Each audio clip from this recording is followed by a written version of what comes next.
petite fille aux allumettes. Comme il faisait froid, la neige tombait et la nuit n'était pas loin. C'était le dernier soir de l'année, la veille du jour de l'an.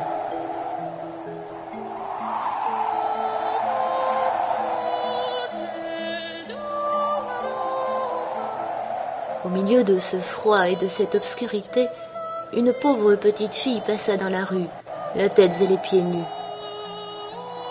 Elle avait, il est vrai, des pantoufles en quittant la maison, mais elles ne lui avaient pas servi longtemps.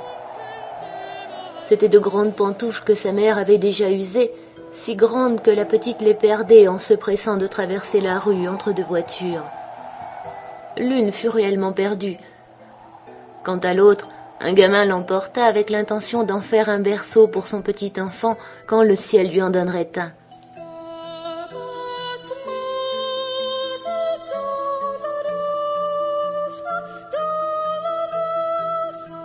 La petite fille cheminait avec ses petits pieds nus qui étaient rouges et bleus de froid.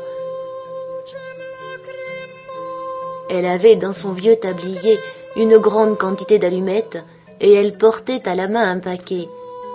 C'était pour elle une mauvaise journée.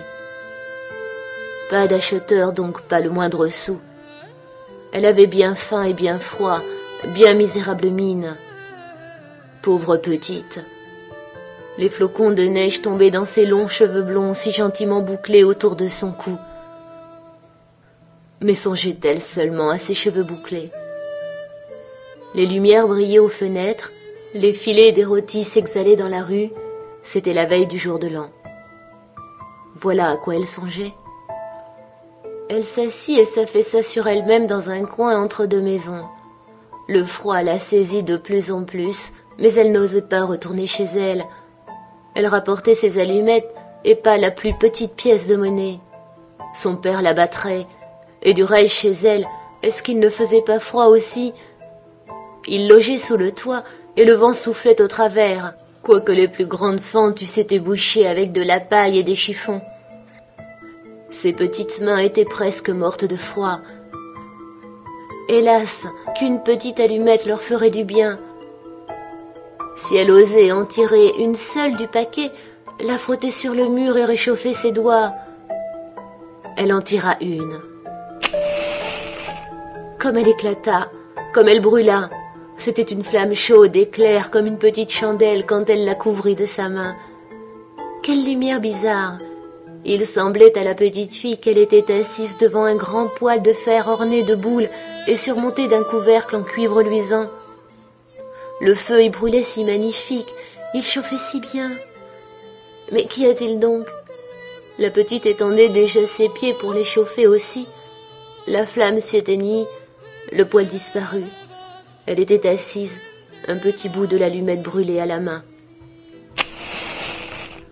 Elle en frotta une seconde qui brûla, qui brilla, et là où la lueur tomba sur le mur, il devint transparent comme une gaze. La petite pouvait voir jusque dans une chambre où la table était couverte d'une nappe blanche, éblouissante de fine porcelaine, et sur laquelle une oie rôtie, farcie de pruneaux et de pommes, fumait avec un parfum délicieux. Oh, surprise! Oh, bonheur! Tout à coup, l'oie sauta de son plat et roula sur le plancher, la fourchette et le couteau dans le dos, jusqu'à la pauvre fille. L'allumette s'éteignit. Elle n'avait devant elle que le mur épais et froid. Et voilà une troisième allumée.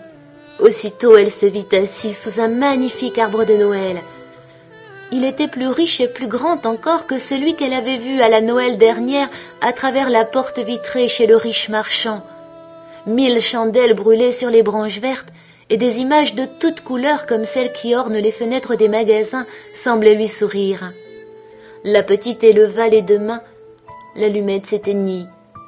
Toutes les chandelles de Noël montaient et montaient, et elle s'aperçut alors que ce n'étaient que les étoiles. Une d'elles tomba et traça une longue raie de feu dans le ciel. « C'est quelqu'un qui meurt ?» se dit la petite, car sa vieille grand-mère, qui seule avait été bonne pour elle, mais qui n'était plus là, lui répétait souvent « Lorsqu'une étoile tombe, c'est qu'une âme monte à Dieu. » Elle frotta encore une allumette sur le mur. Il se fit une grande lumière au milieu de laquelle était la grand-mère debout, avec un air si doux, si radieux. « Grand-mère !» s'écria la petite, « emmenez-moi !»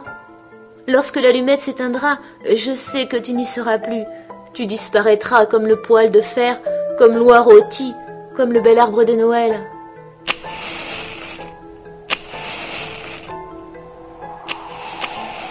Elle frotta promptement le reste du paquet, car elle tenait à garder sa grand-mère, et les allumettes répandirent un éclat plus vif que celui du jour.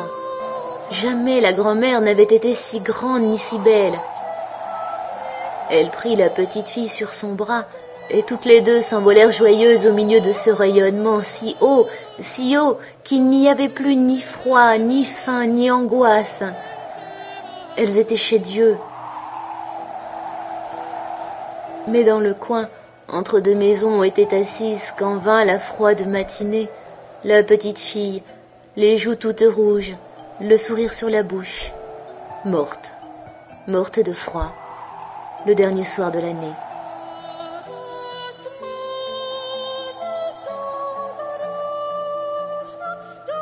Le jour de l'an se leva sur le petit cadavre assis là avec les allumettes, dont un paquet avait été presque tout brûlé. Elle a voulu se chauffer, dit quelqu'un.